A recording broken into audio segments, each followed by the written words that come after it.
Exercice 3. Un alcool A saturé à une densité de vapeur 2 égale à 3,03. Déterminer sa formule brute. Petit d. Déterminer sa formule semi-développée et son nom, sachant que l'alcool est tertiaire. Exercice 3.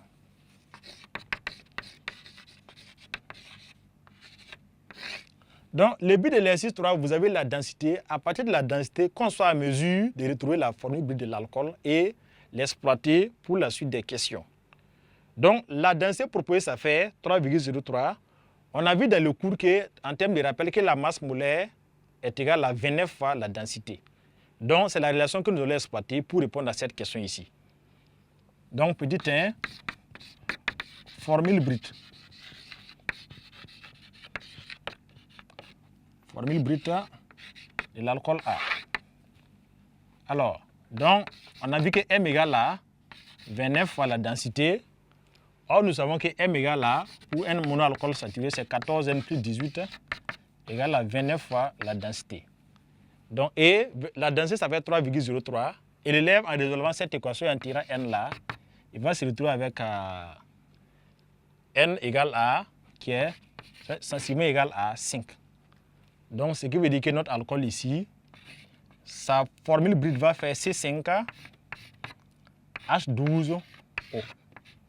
Donc, voici la formule brute de l'alcool qu'on obtient ici. Donc, la relation utilisée, c'est M égale à 29D, qui permet d'avoir la masse molaire et qui permet de retrouver le nombre d'atomes de carbone N. La question numéro D, déterminer sa formule brute, sa formule semi-développée plutôt, et son nom, sachant que l'alcool est tertiaire. Formule semi-développée et nom.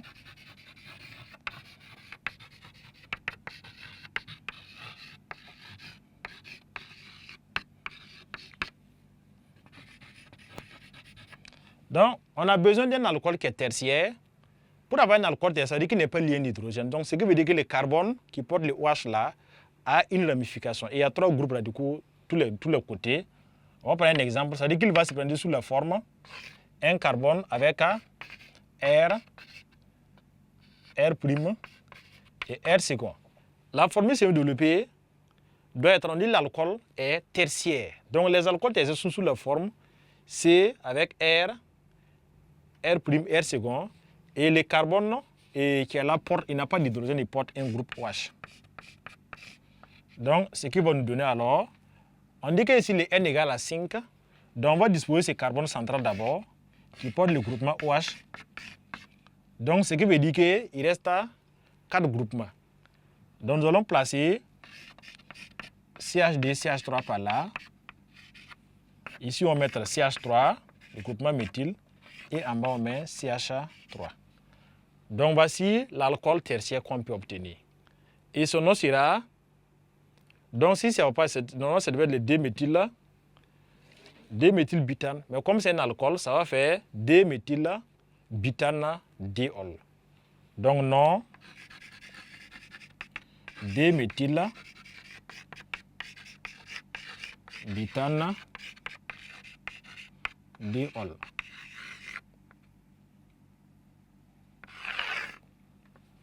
Donc, 16 élèves, 16 apprenants, c'est avec cet exercice 3 que nous mettons fin à cette phase d'exercice consacré aux alcools. Nous avons pu parcourir du premier au 3e exercice là, c'est comment à partir des bilans molaires retrouver la formule brute, l'exercice de comment à partir des pourcentages retrouver la formule brute, et l'exercice 3 comment à partir de la densité retrouver la formule brute, et faire les exploitations possibles qui peuvent s'en suivre. Nous espérons que vous avez suivi bien ces exercices qui vous seront très utiles et nous vous invitons à continuer à faire suffisamment d'exercices. Ce n'est pas l'exercice, ce n'est pas la pratique que vous allez confirmer vos compétences dans un domaine précis, dans un chapitre donné. Nous vous remercions et à la prochaine.